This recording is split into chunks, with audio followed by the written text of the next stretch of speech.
So the impact of leadership on organizational performance. So we're looking at performance management from an employee manager employee relationship, and also organization-wide performance, and then impact on leadership. So it's quite an interesting topic, quite a lot to cover. I think you've got the slides there. Obviously, you can't cover everything, so I'll just highlight the main thing. A good place to start is the difference between efficiency and effectiveness. The simplest way to explain it is this sentence here. Effectiveness is doing the right things, while being efficient is about doing things right. So organizations need both. They need efficiency. So whatever process they are doing, they need to do it efficiently. That is, they need to do it right. They need to do it in a way that reduces waste, maximizes profit, saves time, saves energy, saves resources. So that's all about efficiency, right? Doing things right, doing a process. It's about the process. But the process itself may not be the right one for the organization. So for instance, you may be using an assembly line process to make a car, right? Let's say a car manufacturing company. So efficiency is about making that assembly line smoother, faster, save money, right? But that assembly line may not be the right, or rather most effective way of making the car. Maybe rather than getting an assembly line with humans, you should be thinking about compartmentalizing it, doing the engine separately, doing the body separately, and using robots, right? So that now leads us to the idea of effectiveness. Effectiveness is about doing the right thing, right? So it's about the relationship between the objective and the activity. So is this activity the best choice to meet this objective? That's effectiveness, doing the right thing. Whereas efficiency is whatever activity or whatever process it is, let's make it smoother, save money to save time, and so on and so forth to reduce waste. So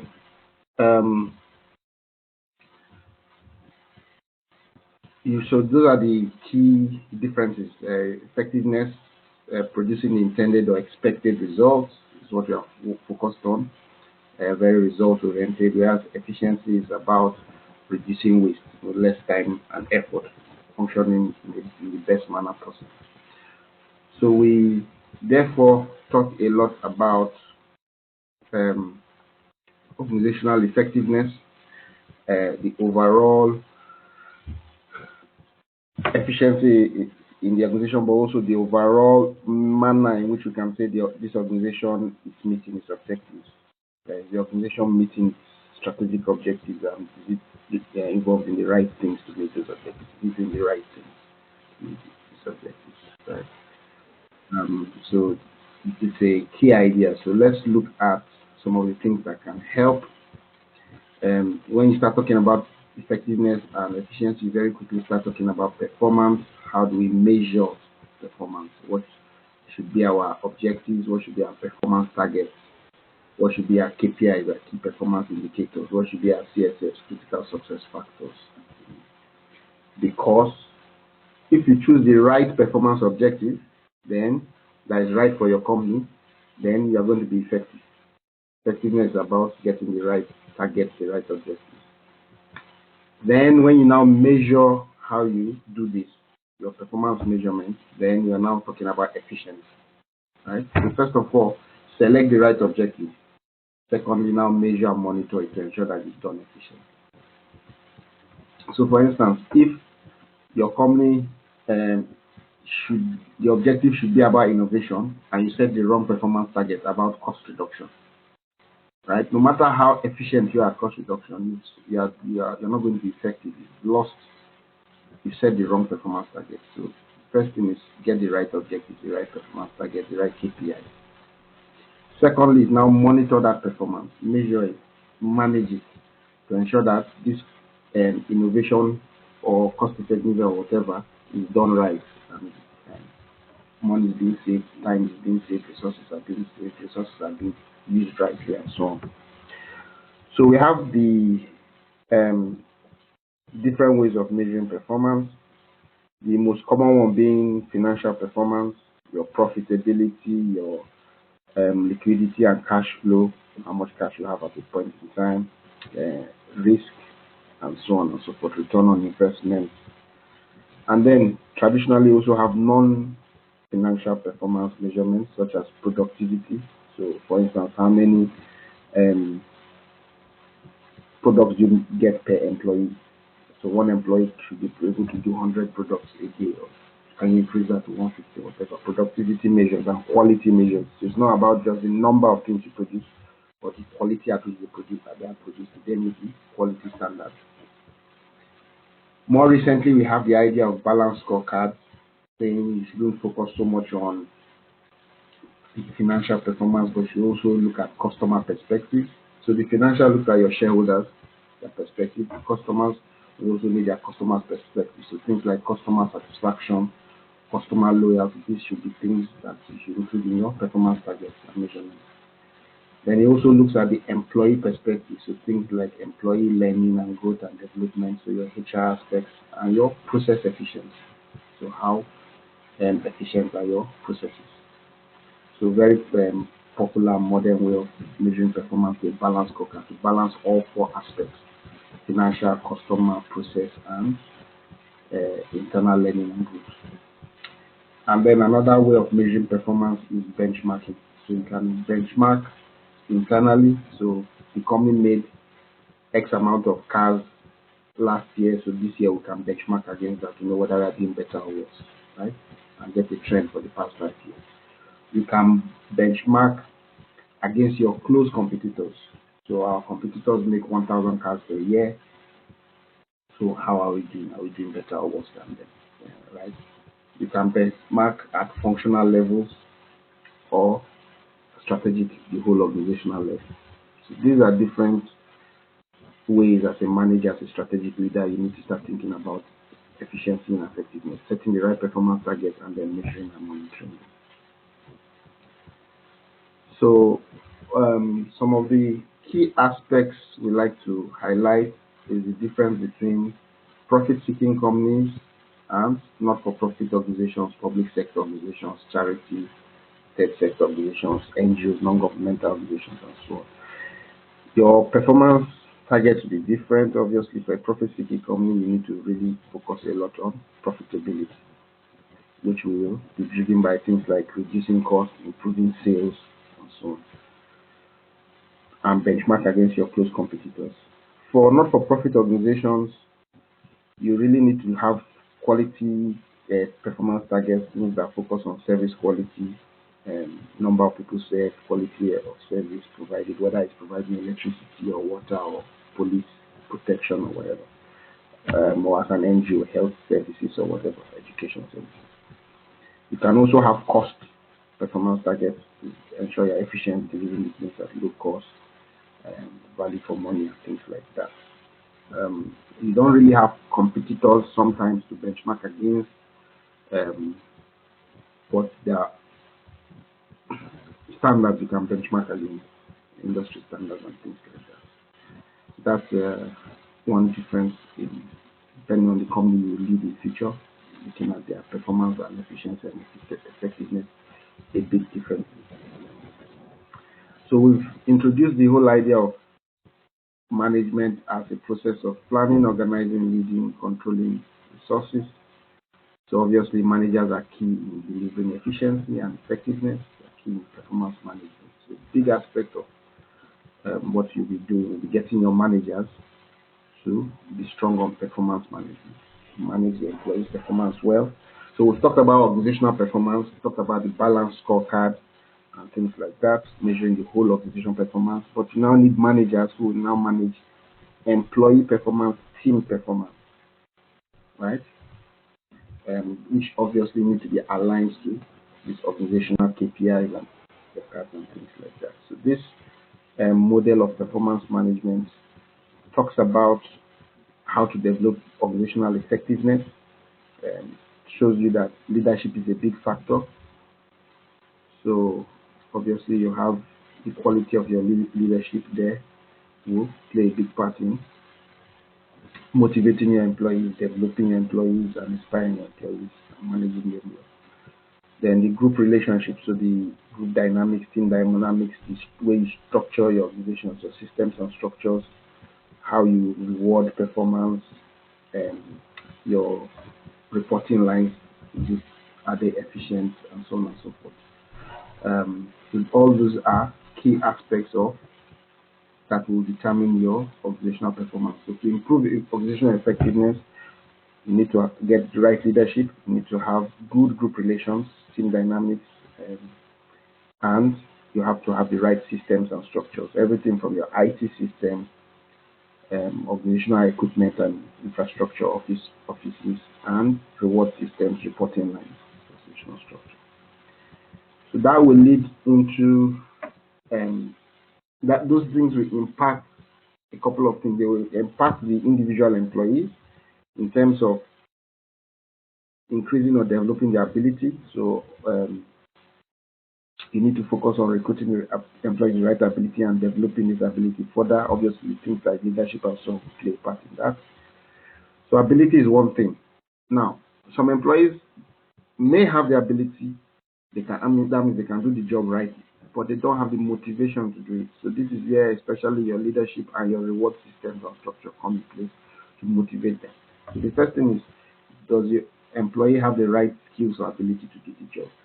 Secondly, they may have the skills or ability, but they don't have the motivation to give their best. So instead of giving 100%, they give it 50% or 60%. So you need to do things that motivate them, that reward performance, and tackle underperformance. And then they also need the role or the opportunity to do it. So they may be motivated and able to do it, but they're in the wrong job or in the wrong role, square peg in a round hole, but they don't have the right equipment or infrastructure or autonomy to operate. So they need this opportunity and role. So to ensure organizational effectiveness and performance, you need to at some point look at the people that are under you in terms of ability, motivation, and opportunities and roles and support they need provided. Then obviously other factors will affect your performance and effectiveness as an organization, such as your external environment. If the economy is good, then you are likely to have more sales, better performance. If the economy is in a recession, people are not going to buy your products or services no matter how good you are. There may be a drop in sales.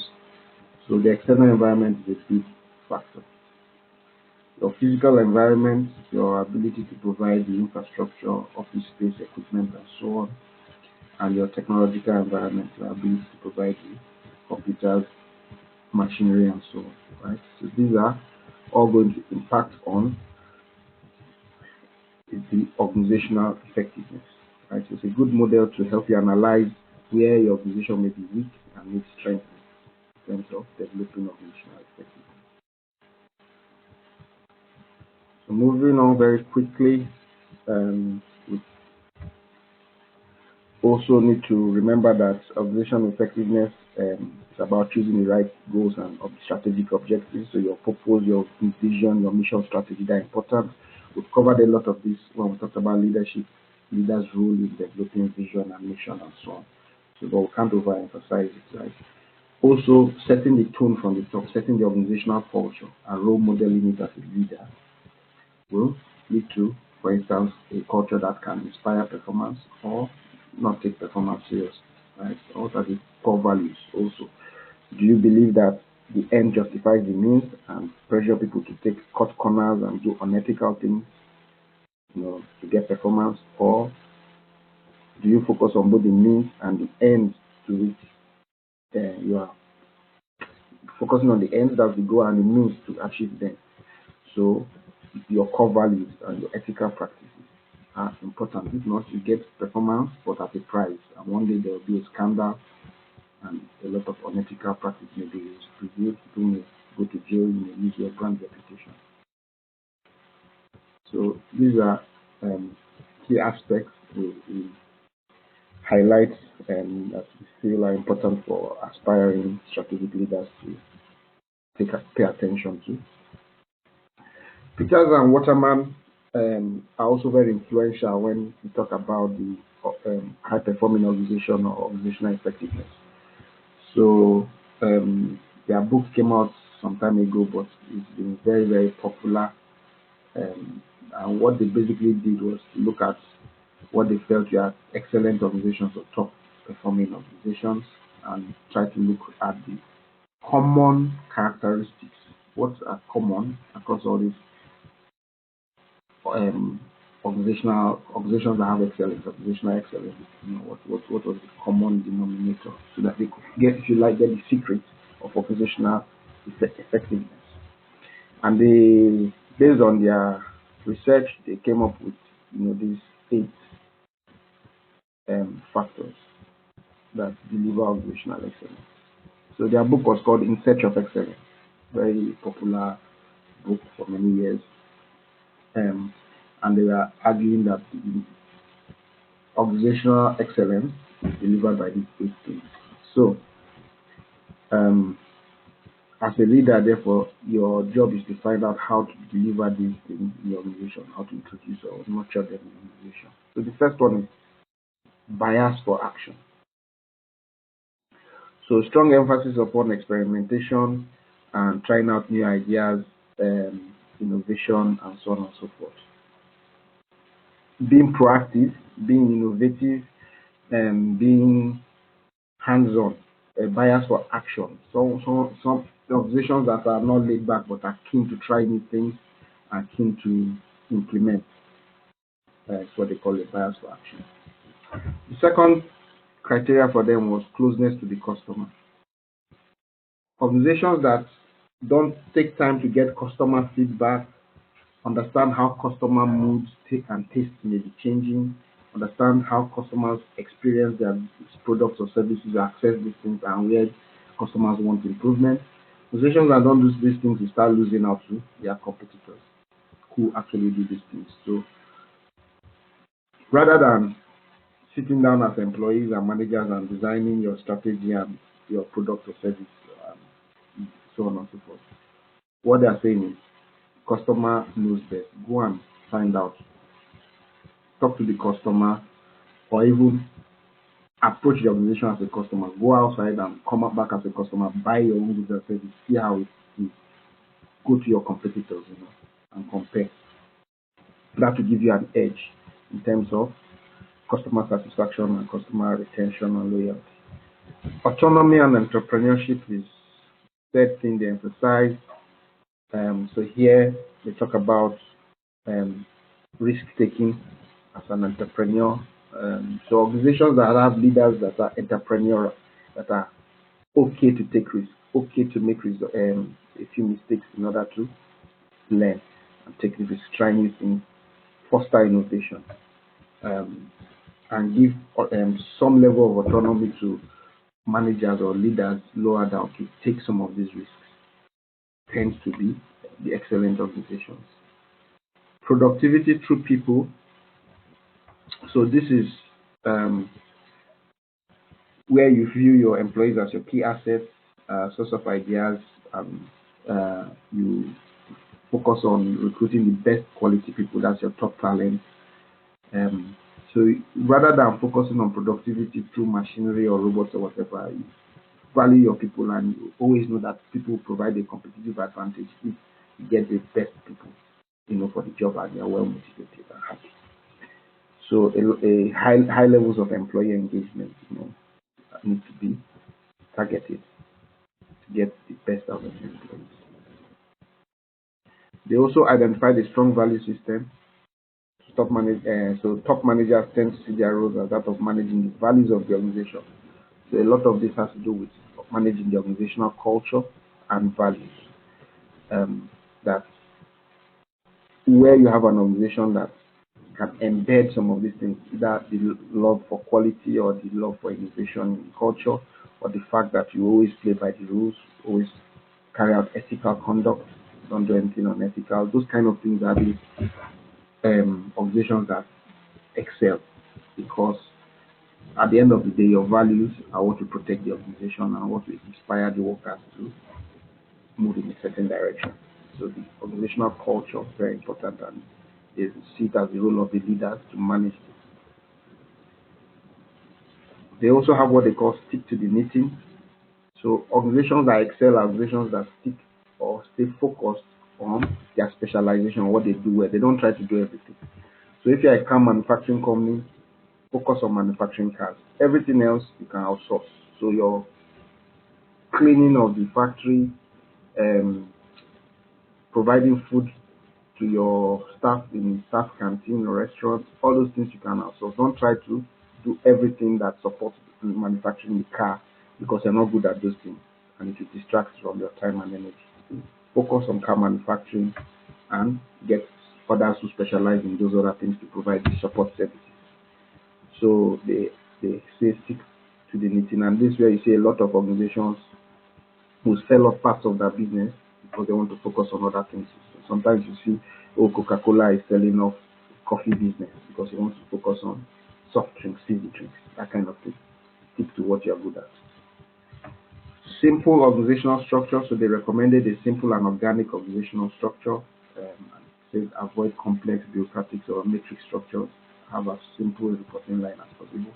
So this way, messages go from top to bottom and feedback goes from bottom back to top very quickly, right? And then decentralized authority allow people lower down to have some empowerment and take some decisions and have some autonomy. These are the 8 key characteristics of organizational effectiveness by Peters and Waterman from their book and research called In Search of Excellence. Obviously, there's some people who have criticized this, and you can read up on that on your own. So you have to take some of these things with a pinch of salt, and so on and so forth. But it's still a good set of criteria to think about. So we've mentioned some of these things already. Just want to emphasize one or two of them. So they talked about entrepreneurship and risk-taking, innovation and creativity. And we just want to highlight some key things you need to know about these things. So for instance, creativity is all about the idea, coming up with new ideas, but that's not innovation. Innovation is being able to take one of these ideas to the point of production, marketing, and making money from it.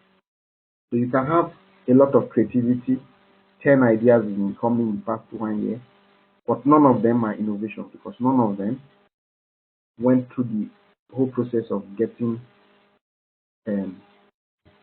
sold in the marketplace or getting, delivered as part of your operation, right? So innovation it requires management, requires leadership. That idea of nurturing creativity, nurturing ideas with the organization, but helping people turn a bright idea into a marketable product or service or an operational activity. You know, so putting the idea into action. And a lot of people are focused on what they call product innovation, so new products and services. But what we are saying is innovation is wider than that.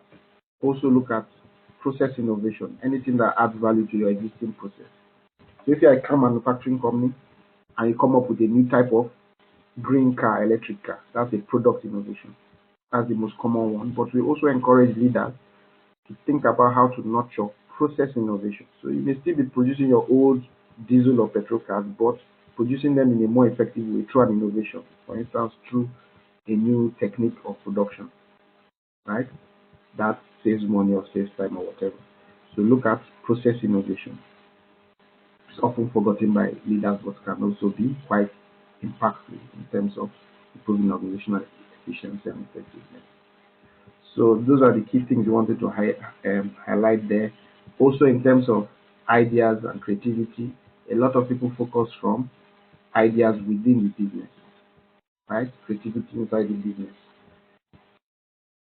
But good leaders, we are arguing, should also look for ideas from outside the business. So sometimes ideas from your supply chain, your distributors, your suppliers, your customers, and so on, you can see that they can provide ideas that can help your business improve, right? For instance, improve the way your goods are distributed or the way your goods are supplied to you, which will also improve your core business and profits.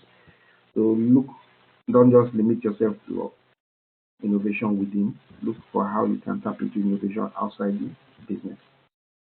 These are key things that are often covered. So here we now look at individual performance management.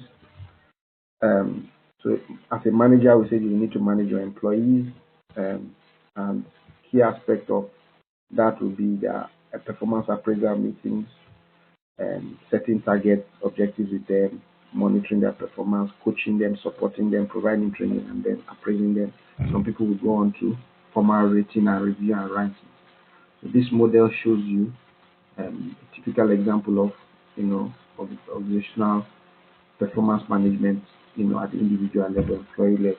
So um, it's supported by your clear identification of performance standards. What does good performance look like? What does excellent performance look like? And the competencies required so that you can provide the training and skills to employees to meet this. But then it goes into developing performance goals, setting the performance agreement or the goals, delivering on the action or the performance, monitoring and evaluation, and then the review, which may involve rating and which may involve providing a financial bonus for good or excellent performance. So these are ways you can see companies will manage employee performance through this kind of process, one-on-one meetings with your line manager to set your performance target, monitor your performance, provide a rating or appraisal, and sometimes recommend you for a financial bonus or something like that, or recognition, employee of the year or employee of the month, things like that. Another important thing with performance that is good to note is this model, the MC37 Framework. This looks at performance for the whole organization rather than for the individual. We just looked at for the individual. Now we're looking again at the whole organization, and we're saying you cannot have organizational effectiveness except these 7 elements, these 7 S's are aligned. They support each other. Where some are going in one direction and others are going in different directions, then you will be an ineffective organization. So you need to align all your 7 elements, 7 S's, your structure, organizational structure, your systems, your strategy, your skills, your staff or your employees, their shared values, and style. Style has to do with your organizational culture and leadership style and so on. So these are the hard and soft S's, the ones at top being more hard and the ones at the bottom being more soft. But all 7 of them need to support each other and reinforce each other. You cannot have skills that train for A, whereas your strategy requires B. You cannot have systems that are good for A, whereas your structure is designed for B. So you have to look at how each of these 7 elements is aligned. Only then can you have effectiveness and performance, high performance in an organization. So this is developed by McKinsey Consulting. So they use it to audit or analyze an organization's effectiveness, identify where the problems are, weaknesses are, and how to solve them. So it's a good management consulting tool you can use as a leader to improve or audit your organizational effectiveness. And so this is very similar to the model we talked about for individual performance management. You can read this up on your own. This just reminds us about how critical success factors and KPIs, key performance indicators, are important, and they have to flow from the company mission and vision down to departmental goals, down to team goals, down to individual performance targets, and so on. Right? Very important. So that's what we call alignment, aligning everybody's individual performance to the organizational strategic objectives. And a lot of that has to do with the ability of the manager or leader, in terms of their performance management of the team and employees. And then the EFQM model, again, very important model when it comes to performance management, especially managing quality in your production process or your service delivery. Identify some key enablers of organizational performance and organizational effectiveness. So again, here we have key things: quality of your leadership style, very important. People, so your skill set and attitude and motivation of your employees, having the right policies and strategies, setting the right targets and objectives, resources to deliver on these things. Do you have enough resources and capabilities to deliver on this? looking at your processes. Are they efficient? Are they streamlined? Do they involve a lot of waste, or have you gotten rid of the waste in your processes? And this will now give you results which you can measure in terms of people, customer satisfaction, people results, and impact on society, right? So these are your key performance results. And what will enable these things, obviously, are things like your focus on innovation and learning as an organization for your employees and as a whole organization. So very important model again to help you assess where you can improve in terms of organizational performance and quality improvement in your organization.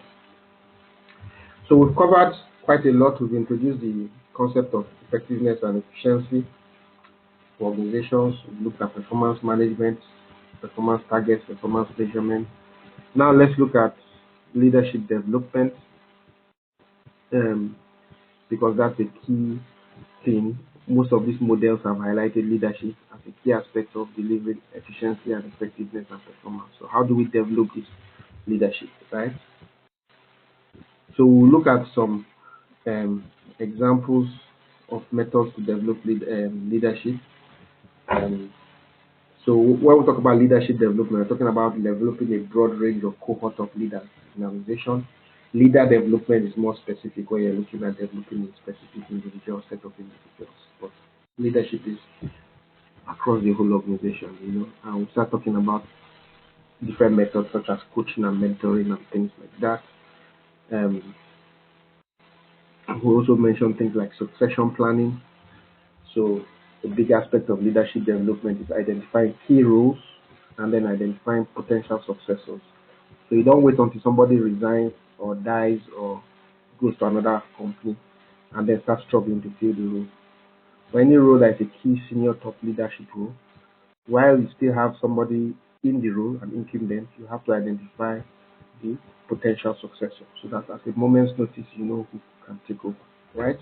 And when you identify the potential successor, it may well be that then you can start saying, well, for them to do this job in the future, they need XYZ development of skills. So you can now start focusing on their development for the next role, right? So rather than typically what we do for employees, which is give them training and skills in performance management for their current role, what you're trying to do is identify the key next role this person will be for, usually for senior leaders, not for every employee, providing them that development and training for the next role so that they can move in seamlessly when required. So that's the idea of succession planning. We look at some models of leadership development. So your 70-20-10 model, 70% of your leadership development, effectively should come, or as the here should come from on the job practical experience. So how do you get this? How do you develop leaders through on the job practical experience? By giving them challenging projects to lead on, by rotating them across the jobs or different branches, or sending them as expatriates to your international branches, by giving them experience of different departments in the organization. So tomorrow when they become the CEO, they are quite used to the whole organization. So they can do 1 or 2 years managing the sales department, then move them to operations department, move them to finance. So they get an overview of different aspects. So there are different things you can do, but all of that will classify as on the job. Yeah. Right? They learn it by doing. Then we have classroom training. So here you may send them to do an online MBA or some workshops or training, or bring in some experts to run master classes, share leadership secrets, share leadership tips, get some famous leaders like Bill Gates or whoever to come and give a talk, so on and so forth. All that we classify as classroom training.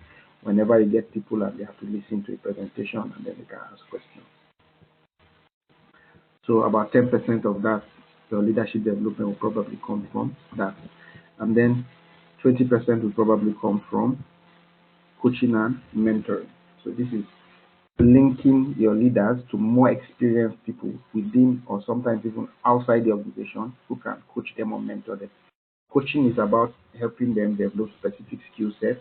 Mentoring is developing more broadly across holistically across all their leadership attributes, right?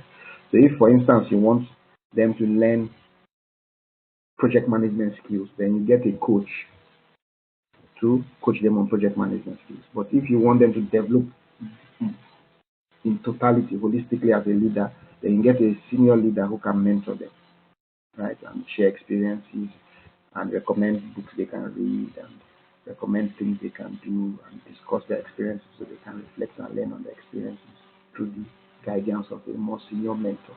So those are things you can do. So very important methods of leadership development. There are more here, helping the leaders learn from self, so reflect from their personal experience.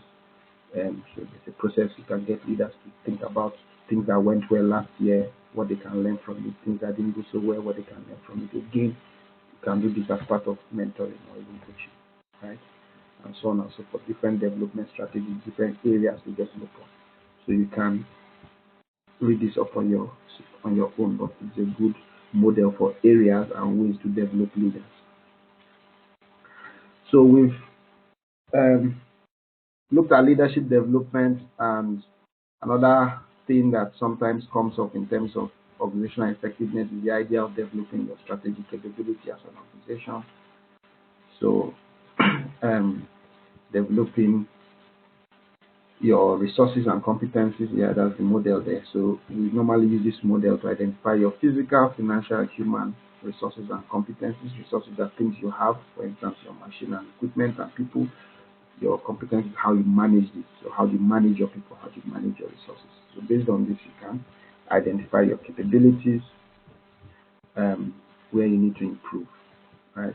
And this will improve your organizational effectiveness. So it's a good model to look at your strategic capability. And just to remind us once again, this is the balance scorecard, setting our 4 goals. We talked about this at the beginning: financial, customer, internal process, learning, and groups, right? Very, very important for organizational performance management and organizational effectiveness. The 4 areas should all be balanced, should all be looked at. You shouldn't ignore anyone when you're checking for performance improvement and effectiveness in the organization. So that's about it for today. I know we've covered quite a lot, but I think when you read it up, it will make a bit more sense. But I've highlighted the main things that you need to understand in terms of efficiency and effectiveness, in terms of leadership development. So any questions?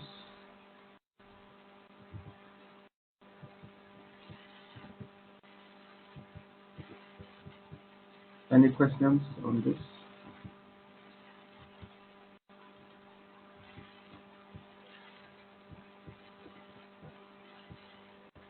Okay.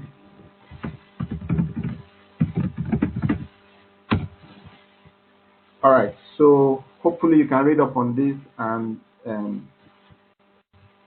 you would further develop these ideas. But at least you have the key concepts of leadership development, performance management, balance scorecard. You now know what they mean. Very important for leaders. So hopefully see you next week, and we'll be looking at LO4 next week. All right. Thank you. Thank you. Cheers.